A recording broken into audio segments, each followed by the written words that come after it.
kami, Panginoon, magkakasama, O Diyos. Subalit, Lord, alam po namin, Lord, na pinagkaisa mo kami, Panginoon, sa isang Espiritu po lamang, Lord, na, Lord, wala po kami ibang layunin, Lord, kundi ang patuloy ka, Lord, na maitaas, patuloy ka lamang, Lord, na maparangalan, Panginoon, sa aming mga buhay. Panginoon, salamat po sa iyo, Lord, at patuloy po namin, Lord, sasambahin, Panginoon. Na, Lord, itataas po namin ang iyong dakilang pangalan sa oras ito. Salamat po at ibinabalik po namin sa iyo ang lahat ng pagdakila. In Jesus' name, hallelujah. Amen. Tayo po ay umawit sa Panginoon. Hallelujah.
Diyos, na napakabuti mo sa bawat isa sa amin. Yes, Lord. Hayaan mo, Diyos, na ang gawain ito, Panginoon, ay magdulot ng malaking karangalan sa iyong dakilang pangalan, sapagkat ikaw ang Diyos na makapangyarihan sa lahat.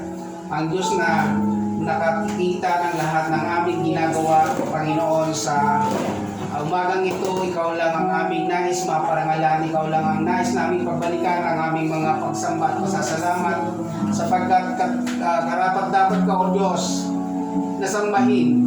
Karapat dapat ka, O Diyos, na papurihan. Karapat dapat ka, Panginoon, na kilaling sa aming mga buhay, sapagkat ikaw ang Diyos na lumikha ng lahat ng bagay na aming pangangailangan, at maging ang aming lahat na ginagawa, Panginoon, ay nakikita mo yan, O Diyos. Kaya naman sa gabi, sa umagang ito, Panginoon, ikaw, Panginoon, ang nais namin na maparangalan. Ikaw ang nais namin mapapurihan. Sa pangalan ni Jesus, lahat po tayo magsabi ng Amen. Praise the Lord. Hallelujah. So, lahat po na may Bible dyan, nais ko pong imbitahin kayong makibasa sa aklat ng Hebrew chapter 4 verse 13, na sinabi po dyan, there is nothing that can be hidden from God's eyes. Everything in all creation is exposed and lies open before His eyes, and it is to Him that we must all give an account of ourselves. Purihin po ang Panginoon, ano? Sabi po sa Tagalog, sabi niya doon, walang may makapagtatago sa Diyos, no? At lahat ng ating ginagawa ay hayag sa Kanyang paningin. Yes, so sa umaga pong ito, nais ko pong bigyan din ang ating pong pag-aaralan. There is nothing that can be hiding from God's eyes. So dito po makikita po natin na sa ating pong buhay, dahil tayo po ay nilikha ng Diyos, hindi po nawawala ang paningin ng Diyos sa bawat isa po sa atin. At ang Diyos po na lumikha sa atin ay Diyos na kung saan ay siya po yung lumikha ng lahat ng bagay, at siya po yung naglaan nito para sa atin. At sabi nga po, hanggang dulo ng ating buhay mula umpisa, tayo po ay magsusulit sa Diyos. Purihin ang Panginoon. So, nais ko pong buksan ang ating pong pagkaunawa sa pamamagitan po ng isang kwento na kung saan ay kung ang lahat ng tao ang nagkakasala at ibang ibig patawarin, ano ang dapat niyang gawin? Ano po? So, kung tayo po ay hihingi ng tawad, di ba dapat nakikiusap tayo? Tinatanggap natin ang ating pagkakasala, magpapakumbaba, magbago, at tutupad sa kasunduan, no? So, yun po yung mga bagay na kung saan ay kailangan natin makita rin po sa ating sarili. Ang pinag-uusapan po kasi natin dito ay about there is nothing that can be hiding from God's eyes. So, lahat po ng ating ginagawa ay hayag at nakikita ng Diyos. So kung dito po sa ating pong ginagalawang mundo ay hindi po tayo nagiging maayos sa paningin ng Diyos, doon po tayo binibigyan ng Diyos na kung saan ay minsan pinaparaan sa pagsubok upang tayo po ay makaalala na may Diyos, no? Kasi po yun po talaga yung minsan ay nangyayari na kung saan po ay kung kailan nandoon siya sa area na kung saan ay hindi na niya nakakayanan, no? Yung problema, yung pangangailangan, doon lang po nakakaalala sa Diyos na manalangin, tawagin ang kanyang dakilang pangalan, no? Ngunit wala pong nalilingid. Ito po yung nais iparating po sa atin ng Panginoon na walang nalilingid sa kanyang paningin, no? Lahat ay hayag sa Kanya. Kaya nga po kung may gumagawa sa inyo ng masama, kitang-kita ng Diyos yan. Amen po ba? So sabi niya dyan, titingnan po muna natin yung mga bagay na kung saan ay makakapag-encourage po sa atin upang tayo po ay patuloy na lumapit sa ating Diyos na buhay. Sabi niya po dyan, let us then hold firmly to the faith. Sabi niya dyan, tayo ay manghawak, no? Magpakatatag tayo doon sa ating pananampalataya. Sapagkat sabi nga dyan, kahit na ano yung ating ginagawa, kahit ano yung ating iniisip at nararamdaman, alam po ng Diyos yan. So kaya nga po kailangan po natin makita sa ating sarili na bagaman tayo po ay nandito sa area na kung saan hindi tayo magkakasama, nasa virtual situation ng ating pag-aaral sa salita ng Diyos, napakahalaga po nito sapagkat even though di tayo nagkikita-kita, marami kayong nanonood dyan at marami rin naabot ng salita ng Diyos na kung saan po ay, kung aalalahanin natin ang sinabi ng Panginoon na hindi magwawakas hanggat hindi na ngaral ang mabuting balita. Sabi po yan ng Panginoon. Kaya nga po napakabuti na kailangan po natin tingnan kung ano yung ating po kailangan gawin sa ating sarili sapagkat wala nga pong natatago sa paningin ng Diyos. No?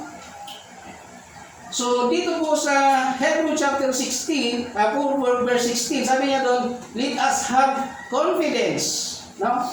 Sabi niya dyan, let us have confidence in and approach God's throne. So, ito po yung mga bagay na kapag tayo po ay nakipag-isa sa ating Panginoon at nagkaroon tayo ng matatag na pananampalataya, ay magkakaroon tayo ng kapayapaan o kapanatagan na makakalapit sa kaharian ng ating Diyos na buhay na kailangan. Kaya nga po ito yung nais na makita po sa bawat isa na hindi na sabi nga po ng Biblia, hindi na mahalaga pag-aralan pa yung mga nakaraan, yung mga pagtuturo na ganito, ganyan. Ngunit kailangan na natin pag-aralan sa ngayon kung paano tayo makakalapit, kung paano natin malulubog ang Diyos na nakatingin sa atin. No? Kailangan po nating bigyan ng pag-aaral ang ating sarili, i-train natin ang ating sarili na mabigyan natin kaluguran ang Diyos na laging nakatutok, nakatingin po sa atin. Amen po. So, dito po makikita po natin na kailangan nating bigyan natin siya ng isang bagay na kung saan sa ating buhay, yun lang ang magagawa natin. Wala tayong maibibigay sa Kanya sapagkat ang lahat ng bagay siya ang lumikha, maging sa atin. Maging ang buhay natin siya ang nagbigay. Kaya lahat ng nasa atin, galing sa Diyos yan. Hallelujah. So dito po makikita po natin Hebrews chapter 4 verse 10. Sabi niya po doon, for those who receive that rest, yun po yung sinasabi niya, kung tayo po ay nakakatanggap na ng kapahingahan sa Panginoon, sabi niya doon, makakapagpahinga nga tayo. Kasi nga po, walang lumapit sa Diyos na nagpatuloy yung kaguluhan sa isip, yung nakikita mong problema ay naapektuhan ka. Kapag nasa Panginoon ka, malaya ka na doon. Amen po ba? Malaya ka na doon sa area na yun. Kaya nga po kailangan nating bigyan pansin ang pag-aaral na kung saan po ay mabigyan natin kaluguran ang Diyos na nakatingin sa atin. Saan man tayo naroon. Ano man ang ating ginagawa, hayag yan sa Diyos. Sa Kanyang paningin. So, kailangan po natin tingnan yung mga bagay na yun. Sabi na, let us then do our best to receive that rest. Gawin natin yung mga bagay, yung pinaka-the best mo na pagsamba, pagpupuri sa Diyos, sapagkat ito yung nararapat nating gawin sa tuwing para tayo ay magkaroon ng kapayapaan sa buhay. Amen po ba?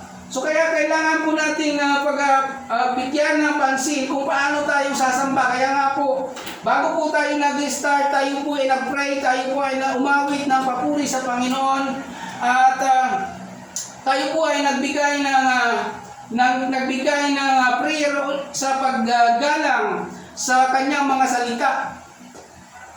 Sapagkat yun po yung nakalulugod sa paningin ng Diyos. Kaya nga po, wala na po tayong dapat ibang gawin sa ngayon. Manalangin na may katapatan sa puso, magpuri, umawit na papuri sa Diyos, at praktisin po natin ang ating sarili na sambahin ng Diyos sa totoo.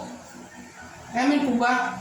Kaya nga po minsan na nagkakaroon po ng mga bagay na kailangan po tayong aralin din ang ating sarili, bantayan ang ating sarili. Sabi ko nga na nakaraan po na pag-uusap po namin ng mga kapatid natin na pastor, minsan hindi na nababantayan din yung sarili. Sabi nga po ng ating kapatid na pastor ay, sabi niya, nagpipreach siya pero nasaktan siya. Kasi nga po, hindi niya na nabantayan yung kanyang sarili na minsan yung lumabas sa kanya, nagawa pa rin niya. So kaya nga po dito po ay tinuturuan po tayo ng Panginoon na lahat ng ginagawa natin para magkaroon tayo ng banal na takot sa Diyos, lagi nating isa-isip yung ating pong pinag-aaralan na walang naitatago sa paningin ng Diyos. Lagi kanyang nakikita. At kapag yan na ang naging mindset po natin, na lagi natin inisip na nakatingin sa atin ng Diyos, gagawin mo pa lang, babalakin mo pa lang, hindi mo na itutuloy. Bakit? May Diyos na nakatingin sa iyo. Amen. So yun po yung napakahalaga na kailangan nating makita na kailangan nating i-exercise ang ating sarili na kung saan po ay gumawa. Sabi nga, gumawa tayo ng mabuti sapagkat ito po yung nakalulugod sa Panginoon. Ngunit, kailangan po nating aralin lahat ng kalooban ng Diyos sapagkat hindi tayo makagagawa ng mabuti hanggat hindi po natin nauunawaan ang salita ng Diyos. So, mayroon pong nasusulat, sabi nga po ng Panginoon, sabi po ng may lumapit sa Kanya, sabi nga doon, sabi niya, mabuting, Panginoon, napakabuti mo. Sabi niya dyan, sabi naman ng Panginoon, bakit mo ako tinatawag na mabuti? Isa lang ang mabuti, walang iba kundi ang Diyos. Amen po. Kaya nga po, kailangan po nating makalapit. Sabi nga yun, mapayapang makalapit sa trono ng Diyos sapagkat siya lang ang mabuti. Lahat po tayo aminado na nagkaroon ng pagkakasala. Amen po ba? At ngayon po, mayroon po tayong pinangahawakan na kailangan natin